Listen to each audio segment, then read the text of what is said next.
Hello everyone, welcome to break time classes. इस video में हम मई मंथ का कंप्लीट करंट अफेयर कवर करेंगे और ये आने वाले सभी एग्जाम्स के लिए इंपॉर्टेंट होगा। इसके अलावा पिछले जितने भी करंट अफेयर के वीडियो हैं उसकी प्लेलिस्ट बनी हुई है, डिस्क्रिप्शन में प्लेलिस्ट का लिंक दिया गया है, वहाँ से जाके आप सभी वीडियोज़ देख सकते हैं। आरओ का या फिर वीडियो का री एग्जाम का ग्रुप ज्वाइन करने के लिए जो व्हाट्सएप नंबर दिया है इस पर व्हाट्सएप करके पूरी डिटेल्स ले सकते हैं, जिसमें डिटेल्स को पढ़कर ग्रुप को ज्वाइन कर सकते हैं, जिसमें सभी हैंड रिटेन नोट्स दिए जाएंगे और जो एक्सप्लेन टेस्ट वगैरह हैं, क्विज वगैरह हैं, वो आपको एक ही ग्रुप में मिल जाएंगे। तो चलिए शुरू करेंगे। सबसे पहले संघ लोक सेवा आयोग यानी यूपीएससी के अध्यक्ष कौन बने हैं, तो ये हैं मनोज सोनी। मनोज सोनी को यूपीएससी का नया अध्यक्ष बनाया गया है। इसके अलावा भारतीय प्रतिस्पर्धा आयोग यानी सीसीआई के अध्यक्ष कौन बने हैं, तो इसकी अध्यक्ष बनी है रवनीत कौर। सीबीआई के निदेशक बने हैं प्रवीण सूद और 28वें नंबर के लेखा नियंत्रक, ये सीजीए हैं, सीएजी नहीं है, सीजीए हैं, कौन बने हैं, एसएस दुबे। इसके अलावा अगला है भाभा अनुसंधान संस्थान के निदेशक बने अजीत कुमार मोहन। विश्व बैंक के नए अध्यक्ष बने भारतीय मूल के अजय बंगा, जो कि मास्टर कार्ड के सीईओ थे पहले। एक प्रसिद्ध उपन्यासकार है, इनका नाम है लुइस मार्टिन। लुइस मार्टिन का निधन हो गया और ये बुकर पुरस्कार विजेता भी थे। कहाँ से संबंधित थे, तो ब्रिटेन से, ब्रिटिश थे। नए संसद भवन का भी उद्घाटन किया गया है, तो 28 मई 2023 को, ये डेट इंपॉर्टेंट है, इस दिन इसका उद्घाटन किया गया है। और इसको किसके द्वारा डेवलप किया गया था, तो टाटा जो समूह है उसके द्वारा डेवलप किया गया था इसको। और इसमें जो है पवित्र संगोल एक स्थापित किया गया है, जिसके ऊपर नंदी की मूर्ति बनी है और उसको स्थापित किया गया है। वो काफ़ी चर्चा में रहा था, इसलिए इंपॉर्टेंट है। और संगोल का संबंध किससे है, तो तमिलनाडु के मठ से है, जिसको पहले जवाहरलाल नेहरू ने प्राप्त किया था। बाद में उसको अलग अलग संग्रहालय में रखा गया था, इलाहाबाद के संग्रहालय में, फिर दिल्ली के संग्रहालय में, और अब इसे नई संसद में स्थापित किया जा रहा है। जो पुरानी वाली संसद भवन था उसको अब म्यूजियम में कन्वर्ट कर दिया जाएगा। उसको लुटियंस के का वो डिज़ाइन था, लुटियंस के द्वारा ये बनाया गया था। नेक्स्ट बात करेंगे, नेवा एक एप्लीकेशन आया है। नेवा एप्लीकेशन का संबंध किससे है, तो ये संसदीय कार्य मंत्रालय के द्वारा इसको जारी किया गया है। अलग अलग राज्य और जो केंद्र शासित प्रदेश हैं उसमें ई विधान को प्रोत्साहन देने के लिए यहाँ पे ये एप्लीकेशन लागू किया गया है, नेवा एप्लीकेशन। नेक्स्ट बात करेंगे, उत्तराखंड को मिली पहली वंदे भारत ट्रेन मिल गई है उत्तराखंड को, जो कि दिल्ली से देहरादून तक चलेगी। डेगाना नागौर का ये एक स्थान है जहाँ से लिथियम के भंडार की खोज की गई है। लिथियम को वाइट गोल्ड भी कहा जाता है। इसके अलावा लिथियम की खोज जम्मू कश्मीर से भी की गई है, ये वाली रिसेंट की है। नेक्स्ट बात करेंगे, बिजनेस रेडी परियोजना, ये किसके द्वारा लागू की गई है, किसके द्वारा ये चलाई गई ये परियोजना बिजनेस रेडी, तो विश्व बैंक समूह के द्वारा इसको चालू किया गया है। रक्षा मंत्री हमारे राजनाथ सिंह द्वारा भारतीय वायुसेना हेरिटेज सेंटर का उद्घाटन कहाँ पे किया गया है, तो चंडीगढ़ में किया गया है। नेक्स्ट है प्रोजेक्ट संजय, एक चलाया गया है। ये किसके लिए चलाया गया है, तो भारतीय सेना की प्रौद्योगिकी निगरानी के लिए इसको चलाया गया है, प्रोजेक्ट संजय। संजय महाभारत में वो थे जो आंख बंद करते हुए धृतराष्ट्र को, जो आंख उनकी खराब थी, तो धृतराष्ट्र को सब चीज़ें बताते थे जो भी होता था युद्ध में महाभारत के। नेक्स्ट है यहाँ पर टोक पिसिन भाषा में तमिल ग्रंथ तिरुक्कुलर का विमोचन किया गया है। यह किस देश की भाषा है, तो तिरुक्कुलर जो तमिल ग्रंथ है इसका कई भाषाओं में अब कन्वर्ट किया जा रहा है इसको। तो टोक पिसिन में जो कन्वर्ट किया गया है इसको, तो ये पपुआ न्यू गिनी की भाषा। यहाँ के प्रधानमंत्री आए थे इंडिया, तो वहाँ के प्रधानमंत्री और हमारे प्रधानमंत्री ने मिलकर इसको विमोचन किया था। 20 मई 2023 को क्वाड का तीसरा सम्मेलन आयोजित किया गया है और ये कहाँ पे आयोजन इसका हुआ, तो हिरोशिमा में हुआ, जापान में। नेक्स्ट यहाँ पे 61वां अंतर्राष्ट्रीय सुपर कंप्यूटिंग सम्मेलन का आयोजन कहाँ पे किया गया, तो जर्मनी में इसका आयोजन किया गया है। और यहाँ पे जो भारत का एक सुपर कंप्यूटर है एरावत पुणे का, इसको जो है 75वां स्थान दिया गया है। उड़ने वाली छिपकली की एक प्रजाति खोजी गई है जिसका नाम है गेक्को मेजोरमेंसिस। गेक्को बस इतना याद रखिए। किस राज्य से संबंधित है, कहाँ पे खोजी गई है, तो मिजोरम में, नॉर्थ ईस्ट में। नेक्स्ट बात करेंगे, मणिपुर में जो हिंसा अभी हुई थी, जो काफ़ी ज़्यादा वहाँ पे वायलेंस हुआ था, वो किस किस समुदाय के बीच में था, तो एक गैर जनजातीय समूह जो कि जनजातीय नहीं था, तो मैती समूह के बीच में हुआ था। और जो जनजातीय समूह है वहाँ के प्रसिद्ध कुकी और नागा, उनके बीच में हुआ था, क्योंकि वहाँ की जो हाईकोर्ट था उसने ये आदेश दिया था कि मैती को भी अब मतलब एसटी वाले में डालना है, जनजातियों के समूह में डाला जाएगा। तो अगर मैती को भी डाल दिया जाएगा तो ये जो जनजातीय समूह है इनको जो भी आरक्षण मिला है उसका हनन होगा। ये जो मैती हैं इनको भी ज़्यादा चीज़ें प्रोवाइड की जाएंगी, जैसे पहाड़ी एरिया में जो ज़मीन खरीदी जाती है वो जनजातीय समूह के लिए केवल थी, तो अब ये मैती वाले भी वहाँ पर ज़मीन खरीद सकेंगे आसानी से। तो इसीलिए जो है इसको विरोध किया है कुकी जनजातियों ने कि इनको मत दर्जा दीजिए। पहले से ही ये काफ़ी संख्या में है, विधानसभा में भी इनका जो वहाँ पे विधानसभा में इनके जो लोग हैं वो भी ज़्यादा हैं, तो इसीलिए इसका विरोध किया गया है। सूडान की गृह समस्या के बाद भारतीय नागरिकों को वापस लाने के लिए जो हमारे यहाँ से अभियान चलाया गया है, जो भारतीय नागरिकों को लाने के लिए, वो कौन सा अभियान है? तो ऑपरेशन कावेरी है। इसके अलावा एक ऑपरेशन गंगा भी चलाया गया था जब यूक्रेन के लोगों को वापस लाना था। नेक्स्ट बात करेंगे प्रधानमंत्री जीवन ज्योति योजना, प्रधानमंत्री सुरक्षा बीमा योजना, अटल पेंशन योजना। इन तीनों योजनाओं के 8 साल अभी पूरे हो गए। तो इस योजना की शुरुआत कब हुई थी? तो 9 मई 2015 को इसकी शुरुआत हुई थी। अब 8 साल हो गए हैं। पोषण भी पढ़ाई भी अभियान, ये किस मंत्रालय के द्वारा चलाया गया है? तो केंद्रीय महिला और बाल विकास मंत्रालय के द्वारा इसको चलाया गया है। चांगथी साक्षरता परियोजना, ये कहाँ पे चलाई गई है? तो ये केरल में चलाई गई है, चांगथी साक्षरता परियोजना।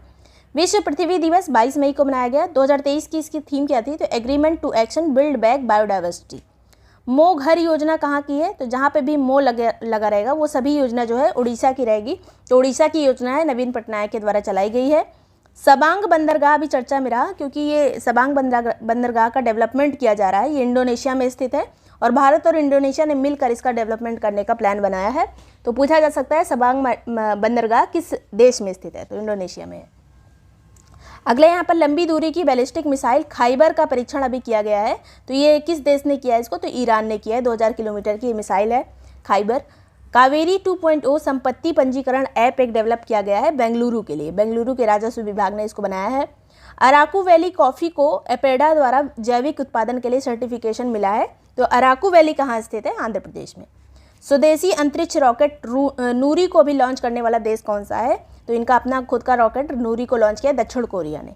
अंतर्राष्ट्रीय बुकर पुरस्कार जीतने वाले जॉर्जी गोस्पोडिन्यो का संबंध कहाँ से है? तो किस देश के हैं ये? तो बुल्गारिया के हैं जॉर्जी गोस्पोडिन्यो। इनकी पुस्तक है टाइम शेल्टर। टाइम शेल्टर के लिए इन्हें अंतर्राष्ट्रीय बुकर प्राइज से सम्मानित किया गया है। नेक्स्ट यहाँ पर ट्रेन द्वारा कवर किए जा सकने वाले रूट पर फ्लाइट को बैन करने वाला देश कौन सा बन गया है? यूरोपीय देश है फ्रांस। फ्रांस में जब जो जगह पास है वहाँ पे अब फ्लाइट को नहीं चलाया जाएगा, ट्रेन से कवर की जा सकती है वो जगह। किस देश ने G20 high level principal on hydrogen प्रस्तावित किया है? तो ये भारत ने प्रस्तावित किया, भारत की तरफ से इसको प्रस्तावित किया गया है। नेक्स्ट है यहाँ पर किस संस्था ने atlas of mortality and economic losses from weather climate and water related hazards जारी किया है? तो इसको आप देख के ही समझ रहे होंगे, ये WMO के द्वारा इसको जारी किया गया है, मौसम विज्ञान संगठन के द्वारा, जिसका मुख्यालय है जेनेवा में। और कहा गया है इसमें कि जलवायु परिवर्तन से सबसे ज़्यादा जो मौत हुई है वो बांग्लादेश और इंडिया में हुई है। तो ये WMO की रिपोर्ट में ऐसा कहा गया है। नेक्स्ट बात करेंगे किस संस्था ने thriving making cities green resilient and inclusive in changing climate, ये रिपोर्ट किसने जारी की है? तो विश्व बैंक के द्वारा ये रिपोर्ट जारी की गई है। 12 point development plan for Pacific islands nation की घोषणा ये किसने की है? ये रिपोर्ट किसने बनाई है? तो ये भारत के द्वारा इसकी घोषणा की गई। पैसिफिक आइलैंड से संबंधित है, जिसको ये भारत ने इसको डेवलप किया है। अंतर्राष्ट्रीय एवरेस्ट दिवस किस दिन मनाया जाता है? तो इसको 29 मई को मनाते हैं। सिटी ऑफ डेड यूनेस्को विश्व धरोहर स्थल ये विकसित किया गया है, कहाँ पे? तो ये मिस्र में है, सिटी ऑफ डेड। भेड़िया कुत्ते का संकरण की जो आनुवंशिक पहचान की गई है, भेड़िया और कुत्ते के संकरण की क्या कहते हैं उसको, हाइब्रिड जो होता है, उसकी पहचान भारत में की गई है। नवेगांव नागजीरा टाइगर रिजर्व कहाँ स्थित है? भी चर्चा में रहा था, क्योंकि यहाँ पे टाइगर की संख्या में कुछ वृद्धि हुई है अब। तो ये महाराष्ट्र में स्थित है। अगला है कैबला दवा का प्रयोग HIV रोकथाम के लिए करने वाला पहला देश कौन सा बन गया है? तो दक्षिण अफ्रीका ने कैबला प्रयोग किया है, कैबला दवा का HIV रोकथाम के लिए। विश्व दूरसंचार दिवस 17 मई को मनाया जाता है। फेम सेकंड की योजना ये जो अभी चलाई गई है, तो ये पूछा जा सकता है, ये भारी उद्योग मंत्रालय के द्वारा चलाया गया है। फेम का फुल फॉर्म है faster adoption and manufacturing of hybrid and electric vehicle in India. अब ये किससे संबंधित है? फेम योजना सीधे सीधे पूछा जा सकता है, तो इलेक्ट्रिक वाहन से संबंधित है। नोबेल विजेता रॉबर्ट E. लुकास का निधन हो गया। ये कहाँ से संबंधित थे या फिर ये किस क्षेत्र से संबंधित थे? तो ये अर्थशास्त्री थे अमेरिका के, और इनको अर्थशास्त्र के क्षेत्र में ही नोबेल प्राइज़ मिला था। ऑपरेशन करुणा अभी चलाया गया है, तो ये किसके लिए चलाया गया है? तो चक्रवात जो मोचा आया था, जिसने सबसे ज़्यादा म्यांमार को प्रभावित किया था। वैसे बांग्लादेश इंडिया को भी इसने थोड़ा बहुत प्रभावित किया था, लेकिन म्यांमार में सबसे ज़्यादा हानि हुई थी। तो वहाँ सहायता के लिए इंडिया के द्वारा ऑपरेशन करुणा चलाया गया है। और ये जो मोचा चक्रवात का नाम किसने दिया? तो यमन के द्वारा ये नाम दिया गया है। नेक्स्ट बात करेंगे रस्त अस्तारा रेलवे लिंक का संबंध किन दो देशों से है? तो ये रशिया और ईरान से संबंधित है, रस्त अस्तारा रेलवे लिंक। गृह मंत्री अमित शाह द्वारा national academy of coastal policing campus की आधारशिला कहाँ पे रखी गई है? तो द्वारका में रखी गई है, गुजरात में। कर्नाटक के मुख्यमंत्री नए कौन बने? तो सिद्धारमैया बने कांग्रेस के। और यहाँ के राज्यपाल कौन हैं जिन्होंने शपथ दिलाई? तो थावरचंद गहलोत हैं। आईएनएस वागशीर का परीक्षण किया गया। तो आईएनएस वागशीर जो प्रोजेक्ट 75 है, इसके तहत 6 पनडुब्बियां बनी हैं और इसी में ये 6वीं है वागशीर। कौन कौन सी थी लास्ट की 5? तो कलवरी है, खंडेरी है, करंज, वेला, उसके बाद वागीर और ये 6वीं नंबर वाली है वागशीर। तो ये सभी जो 6 हैं इसको सभी को याद रखना है। प्रोजेक्ट 75 के तहत ये पनडुब्बियाँ हैं। नेक्स्ट बात करेंगे यूएन द्वारा जारी world economic situation and prospects report के अनुसार 2023 में वैश्विक विकास दर कितनी रहेगी। तो यहाँ पे 2023 की बात करें तो 2.3% इसने अनुमान लगाया है और 2024 में जो इनका अनुमान है वो है 2.5। 2023 में 2.3, 2024 में 2.5। नेक्स्ट बात करेंगे बाढ़ राहत कार्यक्रम। जल राहत की मेजबानी ये किसने की है? तो जल राहत कहाँ पे चलाया गया था कार्यक्रम? ये असम में। एएसआई की संरक्षित स्मारक में शामिल कपिलेश्वर मंदिर कहाँ पर स्थित है? तो कपिलेश्वर मंदिर अभी चर्चा में रहा, तो ये उड़ीसा में स्थित है। नेक्स्ट बात करेंगे लॉजिसेम 23। ये राष्ट्रीय लॉजिस्टिक प्रबंधन संगोष्ठी का आयोजन किया गया इस नाम से, लॉजिसेम के नाम से। कहाँ पे किया गया? तो नई दिल्ली में। सेंझोउ मिशन 16 ये किसके द्वारा लॉन्च किया गया है? तो ये चाइना के द्वारा, चीन के द्वारा इसको लॉन्च किया गया है। जलमग्न मिट्टी का ज्वालामुखी यानी मड वॉल्केनो जो है ये कहाँ पे देखा गया है? तो नॉर्वे में ये देखा गया है मड वॉल्केनो। अभी इसका जो विस्फोट हुआ था। लोकसभा के उपाध्यक्ष जो हैं इनका किस आर्टिकल के अंतर्गत ये आते हैं? अभी चर्चा में रहे थे, तो ये अनुच्छेद 93 के अंतर्गत आता है। अगला है यहाँ पर प्रतियोगी परीक्षा नकल को रोकने के लिए किस राज्य ने अपना अध्यादेश को लागू किया है? तो ये उत्तराखंड ने लागू किया है। किसी भी तरह की परीक्षा में जो भी गलतियाँ होती, मतलब गलतियाँ क्या, जो भी इरेगुलरिटीज़ होती हैं उसको रोकने के लिए इसको लागू किया गया है उत्तराखंड में। डिजिटल वर्क प्लान 2023 ये किसने अपनाया है? किसके द्वारा इसको अपनाया गया है? तो आसियान कंट्रीज़ के द्वारा इसको अपनाया गया है। वर्ल्ड गवर्नमेंट समिट ये कहाँ पे आयोजित की गई? तो दुबई में इसका आयोजन हुआ, यूएई में। लद्दाख के नए उपराज्यपाल कौन बने? तो इनका नाम है बीडी मिश्रा। और राज्यपाल की नियुक्ति किस आर्टिकल के तहत होती है? तो 153 के तहत। फर्स्ट फ्रोजन लेक मैराथन, जो जमी हुई लेक पर जो मैराथन होती है, पहली बार कहाँ पे हुई? तो लद्दाख में हुई, जो पेंगोंग त्सो लेक है यहाँ पे इसका आयोजन किया गया। इसके अलावा 5th जो खेलो इंडिया यूथ गेम्स था, इसमें शीर्ष राज्य कौन सा रहा था? तो महाराष्ट्र शीर्ष राज्य रहा था। इसका आयोजन किया गया था मध्य प्रदेश में। नेक्स्ट बात करेंगे बुक और ऑथर की। ये मोस्ट इंपॉर्टेंट चीज़ें हैं जो कि वीडियो के एग्जाम के लिए काफ़ी इंपॉर्टेंट रहेंगी। रिंग साइड इसके लेखक कौन है? तो डॉक्टर विजय दर्दा हैं।